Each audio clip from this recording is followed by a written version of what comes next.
여러분들은 어느 백화점을 많이 이용하십니까? 또 어느 쇼핑몰을 많이 이용하십니까? 저는 딱히 가리지 않고 그냥 할인을 많이 해주는 그런 곳을 자주 이용하는데요. 주변 백화점이나 대형 쇼핑몰 이런 데서 보면은 특정 기업 같은 경우에 이 특별하게 이벤트를 하는 그런 광고 전단을 많이 본 적이 있으실 겁니다. 이벤트의 내용을 보면 100이면 100 하는 말이 뭐죠? 모두 제품을 할인해 주겠다. 우리 회사의 제품을 할인해 주겠다. 혹은 추첨을 통해서 푸짐한 경품을 증정한다라고 이야기합니다. 여러분 이런 이벤트를 할 때 혹시 그 메인 타이틀, 광고의 메인 타이틀을 한번 보신 적 있으십니까? 거기 보면 보통 창립 몇 주년 감사 이벤트, 뭐 5주년이면 5주년 감사 이벤트, 20주년이면 20주년 감사 이벤트 등의 문구를 쓰는 것을 우리는 발견할 수가 있습니다. 여기서 꼭 빠지지 않는 단어가 하나 있는데요. 뭘까요? 바로 감사라는 단어입니다. 왜 기업들은 이벤트 제목에 이 감사라는 단어를 빼먹지 않고 사용하고 있는 것일까요?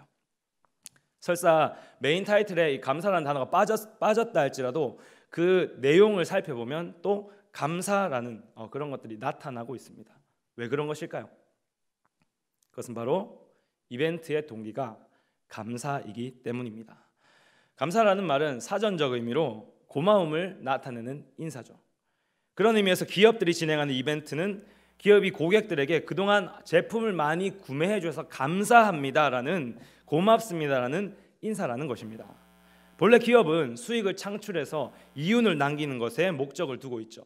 그런 기업이 할인 이벤트를 한다면 원래 벌 수 있는 돈보다는 적게 벌기 때문에 확실히 수입이 줄게 되어 있습니다.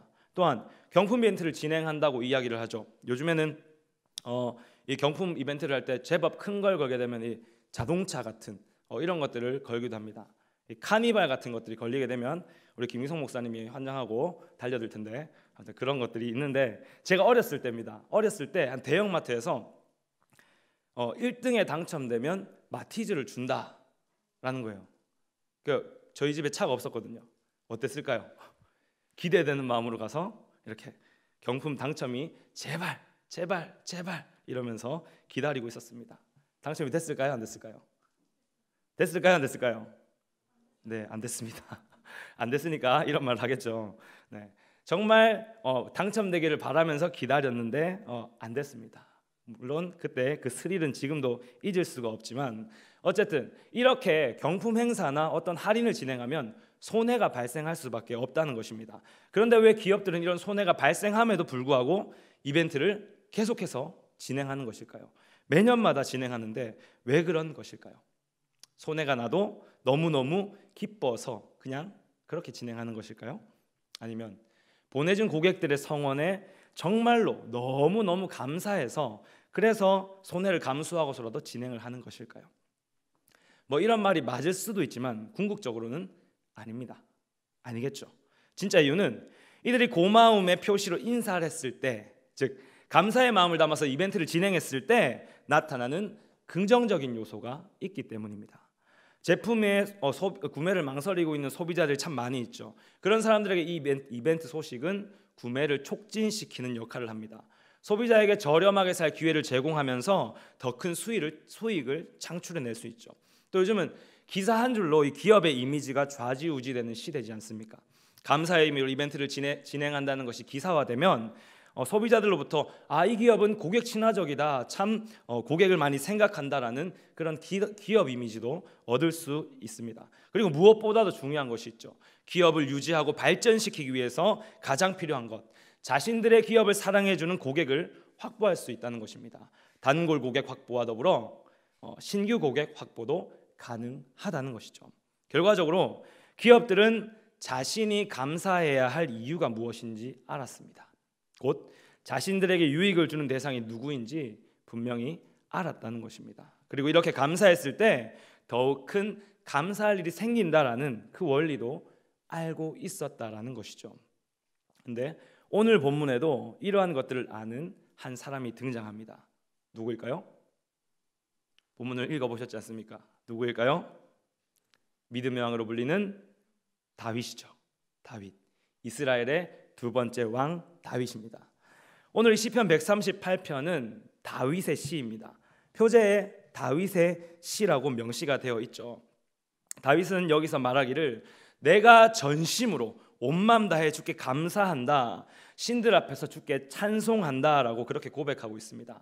거기에 그치지 않고 자신뿐만 아니라 세상의 왕들도 주님을 찬양해야 된다, 감사해야 된다라고 그렇게 고백하고 있다는 것입니다. 다윗의 삶 가운데 역사하신 하나님을 생각해 보면 다윗의 이 말은 약간은 이해가 갑니다.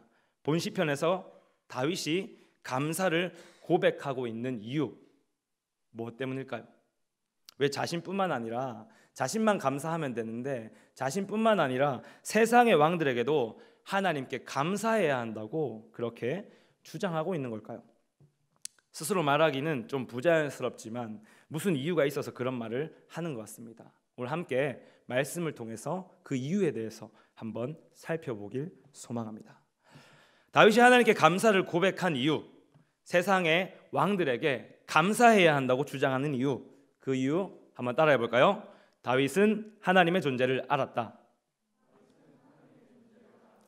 네, 다윗이 이렇게 주장했던 이유는 하나님이 어떤 존재인지에 대해서 분명히 알았기 때문입니다. 그가 알았다는 것을 우리는 그의 행동을 통해서 알 수 있는데요. 일반적으로 사람의 행동은 그 행동을 일으키는 내적 요인, 바로 동기라고 우리가 이야기하는 것이 있죠. 그 동기가 작용해야 행동하게 된다라는 겁니다. 행동하게 만드는 모티브, 동기가 있어야만 행동하게 된다라는 것이죠. 1절과 2절을 보면 다윗의 행동을 이렇게 묘사하고 있습니다. 전심으로 주께 감사한다, 신들 앞에서 주께 찬송한다, 주의 성전을 향하여 예배한다, 주의 이름에 감사한다. 다윗의 이러한 행동은 하나님을 향해 감사해야 할 분명한 동기가 작용한 결과일 것입니다. 그가 이런 행동을 하는 배경을 살펴보면 더더욱 그러하다는 것을 확실히 알 수 있는데요. 먼저 다윗은 지금 하나님을 대적하는 경쟁 구도에 있다고도 볼 수 있는 신들 앞에서 뭐라고 이야기합니까? 찬양한다라고 이야기하고 있습니다. 또 예루살렘 성전을 향해서 예배한다라고 이야기하고 있죠. 이런 것들로 미루어 봤을 때 다윗은 지금 자기 나라가 아니라 어찌 보면은 상당히 위험할 수 있는 타국에서, 그것도 타국인들이 섬기고 있는 그 신들 앞에서 이런 감사의 고백을 하고 있다는 것입니다. 그리고 또 한 가지, 4절과 5절에서 말하듯이 자기 자신만이 감사해야 하는 것이 아니라 주변의 세상 왕들도 하나님께 감사해야 하며 여호와의 도를 노래해야 한다고까지 주장하고 있다는 것입니다. 참 배짱이 두둑한 건지 무서움이 없는 것인지 다윗의 이러한 모습을 보면 굉장히 무모해 보이기도 합니다. 하지만 분명한 것은 이 무모함 속에서 우리는 다윗의 기세등등함을 발견하게 된다는 것입니다. 그의 기세등등함의 이유가 무엇이겠습니까? 확실하게 하나님을 경험했기 때문이 아니겠습니까? 그 경험을 바탕으로 자신이 아는 하나님이 어떤 하나님인지 확실히 알기 때문에 이렇게 기세등등할 수 있다라는 것입니다. 함께 우리 2절 하반절 통해서 한번 확인해 볼까요? 2절 하반절입니다. 이는 주께서 주의 말씀을 주의 모든 이름보다 높게 하셨습니다. 이 2절은 해석할 때 상당히 다양하게 해석되는 부분입니다. 다만 조금 쉽게 생각해서 말씀을 주께서 지금까지 해오셨던 일이다 라고 생각을 해본다면 주님께서 하신 일은 일반적으로 알려진 명성보다 훨씬 더 뛰어나다, 그런 뜻으로 우리가 이해할 수 있다는 것입니다. 다시 말해서 하나님의 말씀으로 이루어진 수많은 일들이 세상 사람들이 생각하는 것보다 더 뛰어남을 이 다윗은 지금 알고 있었다는 것입니다. 이뿐만 아니라 하나님께 참 많은 은혜를 받은 이 다윗의 삶을 돌아보면 그가 얼마나 뛰어난 분인지 더욱 분명히 알고 있었다는 것입니다. 그가 무모할 정도로 기세등등한 이유 아시겠습니까? 자기의 등 뒤에 있는 존재가 누구인지 제대로 알고 있었기 때문에 타국의 다른 신들 앞에서도 하나님을 예배할 수 있었다라는 것입니다. 아이들의 행동을 보면 종종 이런 경우가 있습니다. 친구 집에서 친구와 함께 신나게 놀고 있을 때, 이 장난을 굉장히 심하게 치고 또 시끌벅적하게 놀고 있을 때, 그럴 때 갑자기 친구의 부모님이 이렇게 들어오시는 거죠. 그럴 때 분위기가 어떻게 되겠습니까? 신나게 막 정말 뛰어놀던 그런 분위기가 어떻게 되겠죠? 굉장히 갑자기 이상하게 변해버리게 되죠. 아이의 모든 행동을 축소시키기 시작합니다. 쿵쾅쿵쾅 뛰어다니는 발을 사뿐사뿐 그렇게 바꾸고요. 기차통 삶아먹은 듯한 그런 목소리를 조용조용하게 내게 된다는 것입니다. 태세 전환이 굉장히 빠르죠. 아이의 행동이 왜 이렇게 급변한 것일까요? 내 집이었으면 여전히 친구의 부모님이 와도 시끌벅적 놀 수 있었을 텐데 남의 집이라서 그럴 수 없는 이유 무엇 때문일까요? 기가 죽어서 그렇습니다. 나를 보호해줄 사람이 없다고 느끼기 때문에 심적으로 굉장히 불안한 거죠. 그런데 그러다가 엄마가 이 친구 집에 오면 어떻게 될까요? 부모님도 왔고 우리 엄마도 왔다. 그 친구 집이 내 집처럼 바뀌게 되죠. 엄마가 지켜줄 것이라는 그 안도감에 기세가 등등해져서 다시 신나게 놀게 되는 것입니다. 네, 지금 누구 얘기를 하고 있는 것 같습니까? 네, 눈치채셨겠지만 제 어린 시절 이야기입니다. 제가 항상 친구 집에 가면 이렇게 막 신나게 놀다가도 부모님이 딱 들어오면 이렇게 주눅이 들더라고요. 주눅이 들어서 막 떠들게 막 이렇게 시끄럽게 놀다가도 이렇게 조용하게 되고 막 뛰어다니다가도 사뿐사뿐 걸어가게 되고 그런 경험이 있었다는 것입니다. 근데 엄마가 오니까 굉장히 개구쟁이였습니다. 개구쟁이여서 사고도 많이 쳤는데 엄마가 오니까 어때요? 제 등 뒤에 누가 있습니까? 엄마가 있지 않습니까? 당당하게 장난을 쳤습니다.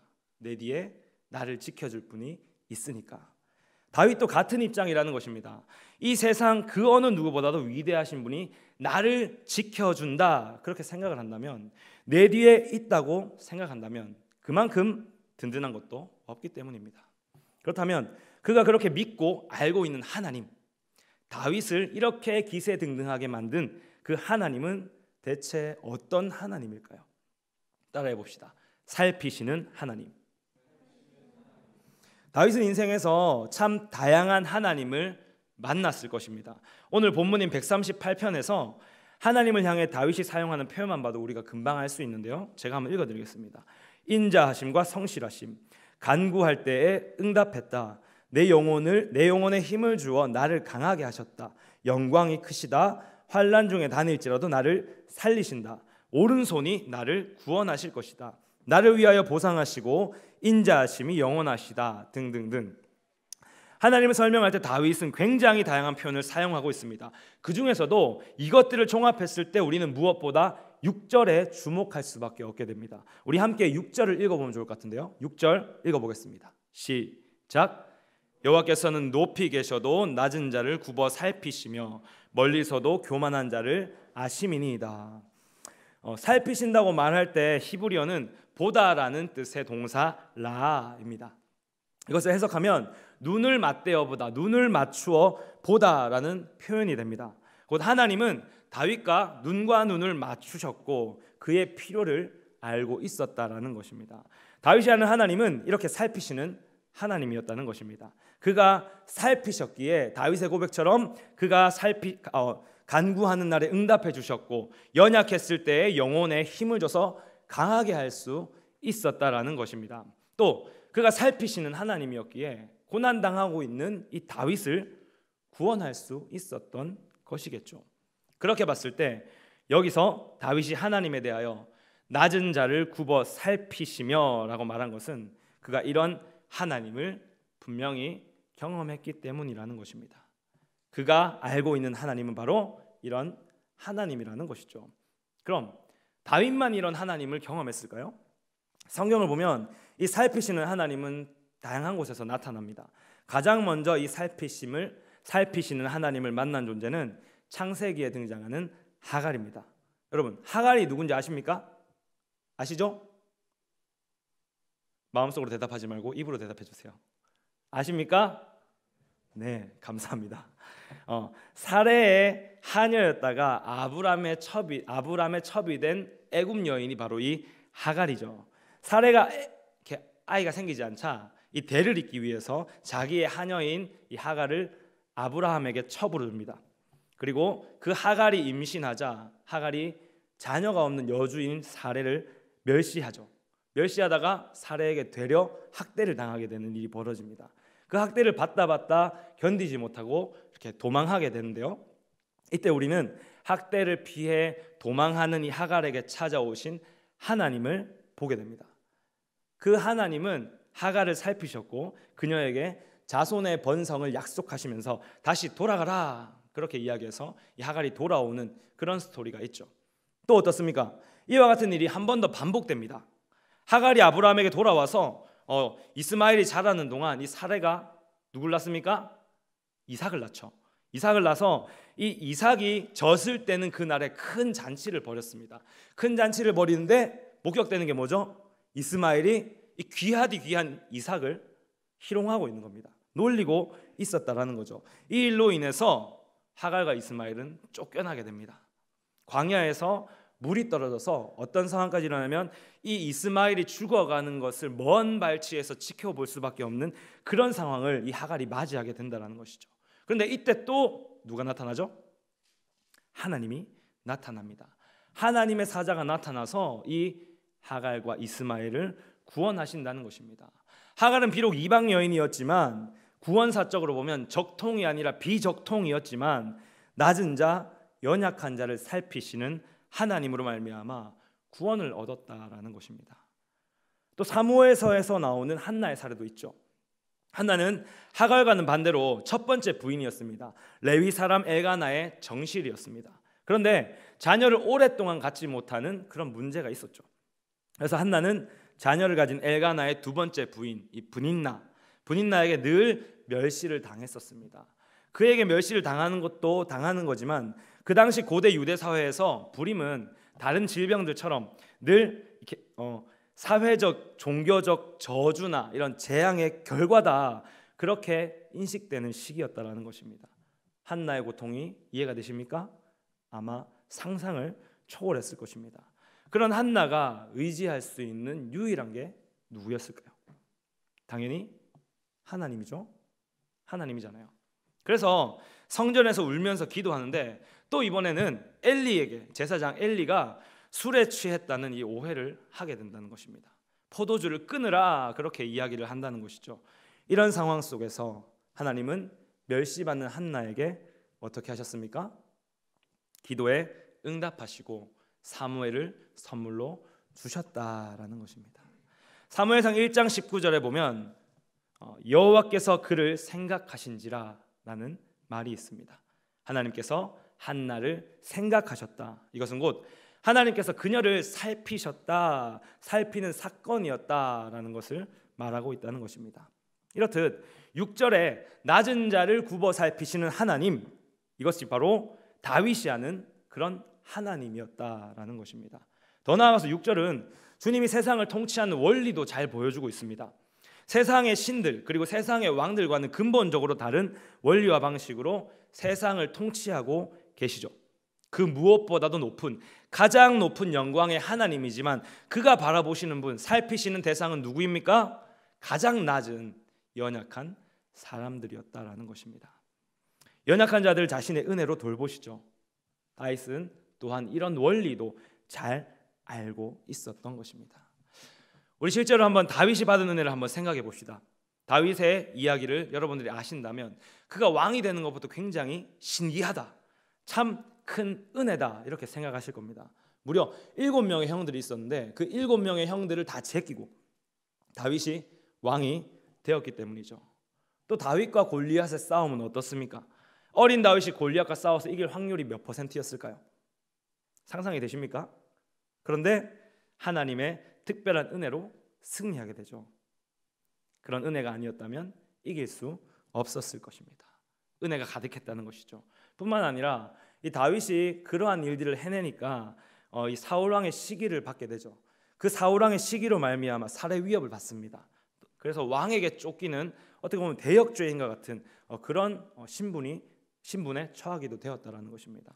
또 우리아의 밧세바를 범하는 죄의 결과로 자신의 아들 압살롬의 반란으로 또 쫓기는 신세가 되기도 하죠. 그런 다윗의 인생의 끝은 어떠합니까? 무사히 솔로몬에게 왕위를 이렇게 물려주고 편안한 죽음을 맞이했다는 것입니다. 다윗의 인생에 하나님의 살피심과 은혜가 가득했다라는 것을 증명해주고 있죠. 이렇듯 다윗은 그의 인생 가운데 역사하신 하나님을 경험하면서 하나님의 존재와 역사하심의 원리까지도 깨달았다라는 것입니다. 이런 다윗과 같이 우리도 분명히 알 필요가 있습니다. 우리의 하나님이 어떤 분이시고 그가 우리 가운데 어떻게 역사하셨고 또 어떤 은혜를 베푸셨는지 분명히 알 필요가 있다라는 것입니다. 올 한해 여러분들 어떤 은혜를 받으셨습니까? 여러분들에게 하나님은 어떤 존재이고 어떤 하나님이 되십니까? 특별히 올해는 참으로 어려운 시기였습니다. 코로나19라는 전염병으로 말미암아 우리나라뿐 아니라 전 세계 아직도 이렇게 몸살을 앓고 있지 않습니까? 이런 가운데 하나님은 여전히 나를 살피고 계시지 않습니까? 여러분 지금 안전하게 이 자리에서 하나님을 예배하고 있습니다. 질병으로부터 지켜주시고 삶의 어려움 가운데서도 버티고 견디게 하시지 않으셨습니까? 이 은혜를 기억하시길 소망합니다. 그리고 혹시 여러분 가운데 여러분이 이런 하나님을 캐치하지 못했다면 그를 다시 한 번 더 깊게 묵상할 수 있기를 바랍니다.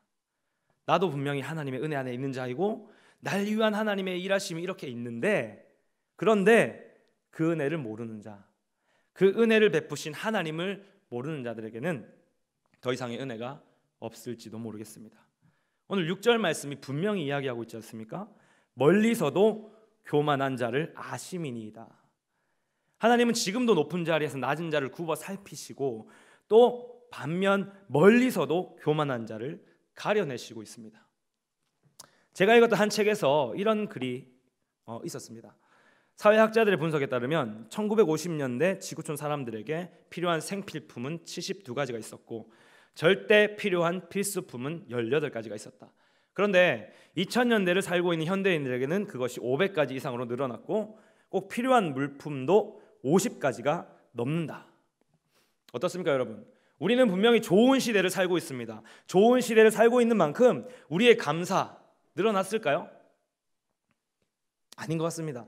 오히려 하나님을 향한 감사가 줄어들고 있는 것 같습니다. 하나님은 여전히 우리를 살펴보고 계시지만 우리는 그 하나님을 살피지 않고 있기 때문인 것 같습니다. 필요한 물건들이 많아지니까 그만큼 다른 곳에 우리의 시선이 팔려 있어서 그렇다는 말이 있습니다. 그 말 틀린 말이 아닌 것 같다라는 그런 말입니다. 제가 지금 세상 참 좋아졌다 이런 말을 하고 있습니까? 좋은 시대에 태어났으니까 일상에 감사를 해야 된다 그런 얘기를 하는 걸까요? 저는 지금 그런 감사를 말하는 것이 아닙니다. 그렇다면 이런 시대를 사는 우리에게 있어서 정말 필요한 자세는 무엇일까요? 마지막으로 한번 따라해 보면 좋겠습니다. 믿음의 고백으로 감사를 표현해야 된다. 7절과 8절 말씀을 한번 읽어보면 좋겠습니다. 7절과 8절입니다. 읽어봅니다. 시작. 주께서 나를 살아나게 하시고 주의 손을 펴사 내 원수들의 분노를 막으시며 주의 오른손이 나를 구원하시리이다. 여호와께서 나를 위하여 보상해 주시리이다. 여호와여 주의 인자하심이 영원하오니 주의 손으로 지으신 것을 버리지 마옵소서. 아멘. 우리는 다윗이 하나님을 향해 가진 신앙의 자세를 배워볼 필요가 있는 것 같습니다. 다윗은 삶 가운데 베풀어 주신 은혜를 경험하면서 하나님의 존재를 분명히 알았다고 아까 이야기를 했습니다. 그 알물 바탕으로 생긴 게 뭘까요? 그 알물 바탕으로 생긴 그것은 바로 하나님을 향한 신뢰, 바로 믿음이라는 것입니다. 그래서 다윗은 지금 은혜를 베푸신 하나님께 자신의 믿음을 고백하면서 곧 감사를 올려드리고 있다는 것입니다. 신앙의 고백을 하고 있다는 것이죠. 여기서 다윗은 만약 내가 앞으로 환난 중에 다닐지라도 라고 가정하면서 이야기하고 있습니다. 이 말인즉 앞으로 자신에게 고난이 또 닥쳐올 때가 있을지라도 나는 그때도 여전히 주께서 나를 구원하실 것이라는 그것을 알기에 내가 하나님을 신뢰한다라는 그런 믿음의 고백을 담은 감사라는 것입니다. 성경을 보면 믿음을 고백한 자에게 하나님이 무엇을 베푸십니까? 믿음을 고백한 자에게 하나님은 구원을 베푸시죠. 누가복음 17장에 보면 열나병 환자가 나옵니다. 이 예수님께서 사마리아와 갈릴리 사이로 이렇게 이동하고 있는 그 지나가실 때 나병 환자 10명이 예수님께 나와서 뭐라고 이야기합니까? 병 좀 고쳐달라고, 나병 좀 고쳐달라고 그렇게 이야기를 하지 않습니까? 예수님은 그들에게 한마디 하시죠. 제사장에 가서 너희 몸을 보이라. 그래서 이들이 예수님의 말씀에 순종해서 제사장에게 걸어갑니다. 가다가 무슨 일이 일어나죠? 이 나병이 치유되는 기적이 일어나게 된다는 것입니다. 너무 감사한 일이죠. 당시엔 나병 치료할 수 없었습니다. 지금은 약을 먹으면 그래도 현상 유지는 할 수 있는데 그때는 그런 게 아니었다는 겁니다. 나병에 걸리면 곧 죽음과도 맞닿아 있다라는 것이죠. 그런데 그 10명의 나병 환자 중에 그 나았음으로 말미암아 하나님께 나와서 감사를 표한 자는 몇 명입니까? 단 한 명입니다. 그것도 신약시대 당시 이 유대인들에게 이방인이라고 멸시받았던 그 사마리아 사람, 그 한 사람만 예수님 앞에 나와서 감사를 고백했다는 것입니다. 감사를 고백했다는 것은 곧 그가 예수님이 구원자라는 사실을 알고 또 믿었다는 것이겠죠. 그런 사람에게 예수님이 뭐라고 이야기하십니까? 내 믿음이 너를 구원하였느니라. 내 믿음이 너를 구원했다. 그렇게 말씀하고 있다는 것입니다. 이 나병 환자가 육신의 질병까지 고침받고 영혼의 구원까지 이렇게 얻게 되었던 결정적인 이유가 무엇입니까? 예수님을 향한 자신의 믿음을 감사로 표현했기 때문입니다. 그런 의미에서 다윗은 은혜를 베푸시는 하나님의 존재를 알았고 그가 은혜 베푸심에 대하여 믿음을 담은 감사를 올려드리고 있다는 것이죠. 이런 다윗에게 하나님이 베푸실 것이 무엇이겠습니까? 구원이겠죠. 구원 말고 무엇을 하나님이 다윗에게 베풀겠습니까? 이러한 원리는 지금 이 시대를 살아가는 우리에게도 똑같이 적용되고 있습니다. 우리가 무엇을 하면 좋을까요? 무엇을 해야 구원에 이르게 되는 걸까요? 오늘 다윗은 우리에게 특별한 것을 하라고 말하지 않습니다. 그저 하나님이 베푸신 은혜를 기억하고 그 은혜를 베푸는 존재를 바로 알고 그에게 감사하라고 이야기하고 있습니다. 다시 말해 뻔한 이야기, 그 뻔한 이야기를 지금 하고 있다는 것입니다. 그런데 이 뻔한 이야기가 우리에게는 너무나 중요합니다. 감사를 놓치고 살아가고 있기에, 하나님의 은혜를 우리가 기억하지 못하고 살아가기에 이 뻔한 이야기가 너무나도 중요하다라는 것입니다. 저는 이번 한 해를 돌아보면 참 많은 감사할 일들 참 많았던 것 같습니다. 오랫동안 기다렸던 자녀를 주셨습니다. 그리고 또 오랫동안 준비하며 기도해왔던 목사 한 수도 받게 하셨다는 것입니다. 이 모든 것이 하나님의 은혜이고 하나님께 진정으로 감사해야 할 일이라는 것입니다. 그래서 참 많은 감사를 고백하기도 했고 그렇게 저의 모습으로 감사를 표현하기도 했었습니다. 근데 만약에 제가 이것을 두고 그냥 때가 되어 생긴 것이다, 때가 되니까 애가 생긴 것이다, 때가 되어서 그냥 내가 목사 한 수 받은 것이다 라고 지나쳐 간다면 이게 얼마나 교만한 일이겠습니까? 감사하면 그 일은 더 큰 기쁨이 됩니다. 우리가 감사할 때 더욱 큰 감사할 일이 생긴다는 것입니다. 이것을 기억하시면서 하나님께 감사의 고백을 올려드리는 우리 모든 샬롬 청년들 되시기를 소망합니다. 이제 말씀을 정리합니다. 우리의 감사의 동기는 베푸시는 그 은혜를 받은 것에 있기도 하지만 하나님이 나를 살피시는 분이라는 그 사실에 있습니다.